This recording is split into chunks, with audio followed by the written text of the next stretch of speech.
अब आपको हम मध्य प्रदेश से जनता से जुड़ी उस खबर से खबरदार करते हैं जहां सरकारी अस्पतालों में जनता की जान से खिलवाड़ होता आ रहा था, लेकिन अब सरकार ने उस खेल को पकड़ लिया है। मध्य प्रदेश के सरकारी अस्पतालों में और मेडिकल कॉलेजेस में ऐसी जीवन रक्षक दवाओं की सप्लाई पता चली है जो दवाएं तय मानक के अनुसार हैं ही नहीं।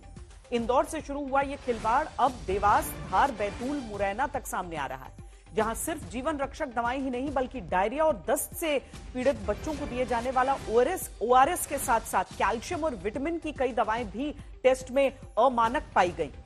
सोचिए, ये दवाएं सरकारी अस्पताल में दी जा रही थी, जहां अब सरकार ने अमानक पाई गई दवाओं पर रोक लगाकर जांच बिठा दी है। डॉक्टरों ने मामले में एफआईआर की मांग की है।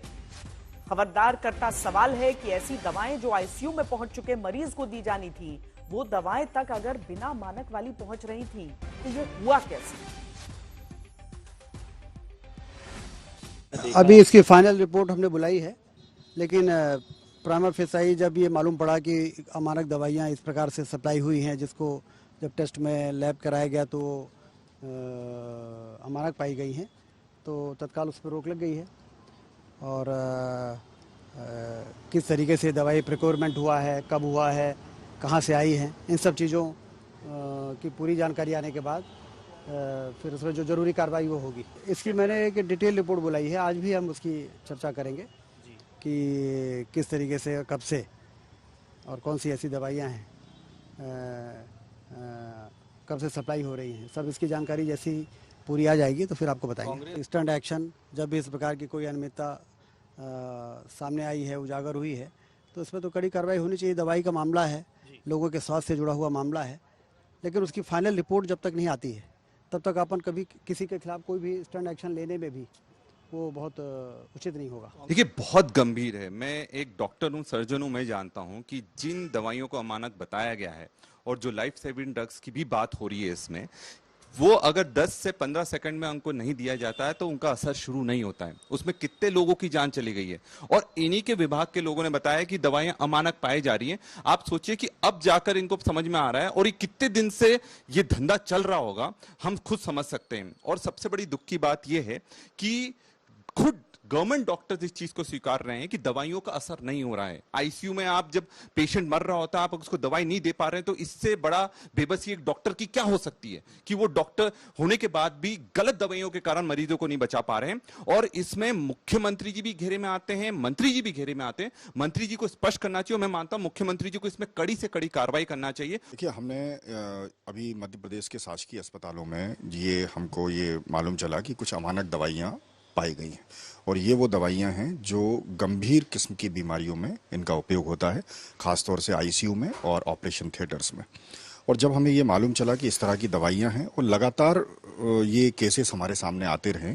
कि कुछ बैच जो हैं वो दवाइयों के खराब पाए गए या उनकी क्वालिटी जो है वो पूरी तरह से मानकों पर सही नहीं उतर रही थी, तो हमने शासन को ये पत्र लिखा है कि अगर इस तरह से शासकीय अस्पतालों की, वैसे भी नीति आयोग, अगर आप भारत की बात करें तो उसने ये कहा है कि मध्य प्रदेश की स्वास्थ्य व्यवस्था बहुत लचर है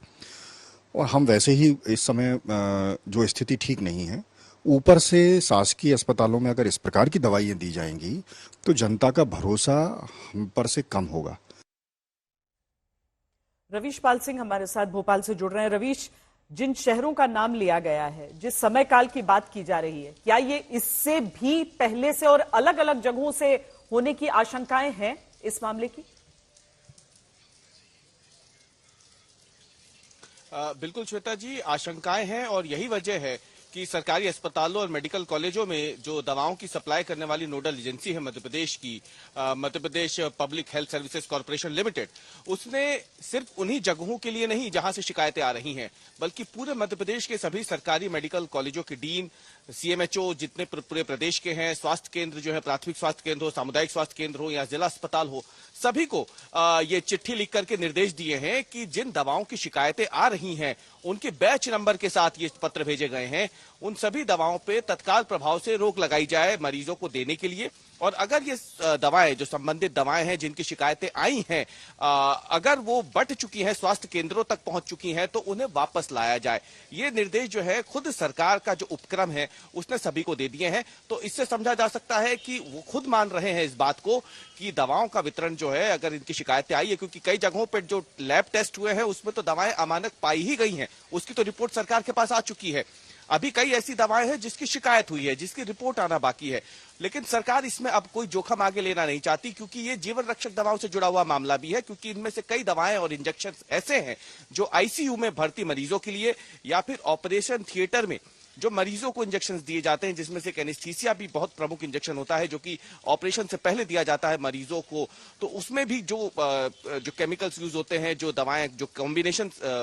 यूज होते हैं, अगर उनमें भी किसी तरीके का कोई अमानक तत्व पाया जाएगा तो आगे चल के ये कहीं बहुत गंभीर बात ना हो जाए, गंभीर मुद्दा ना बन जाए, किसी मरीज की जान ना चले जाए। इसी को ध्यान में रखते हुए फिलहाल सरकार ने सभी दवाएं जो शिकायत आई है उन पर भी, और जिन दवाओं को अमानक पाया गया है उन पर भी तत्काल प्रभाव से रोक लगाने के निर्देश दे दिए हैं। स्वास्थ्य मंत्री से आज हमने बात की है, उनसे जब प्रतिक्रिया ली तो उन्होंने खुद कहा कि आज वो खुद इस पर एक बैठक भी बुला रहे हैं। उन्होंने जल्दी इस पूरे मामले में एक रिपोर्ट भी मांगी है, क्योंकि ये मुद्दा कुछ एक शहरों का नहीं बल्कि अब ये पूरे प्रदेश का एक बड़ा मुद्दा बन चुका है।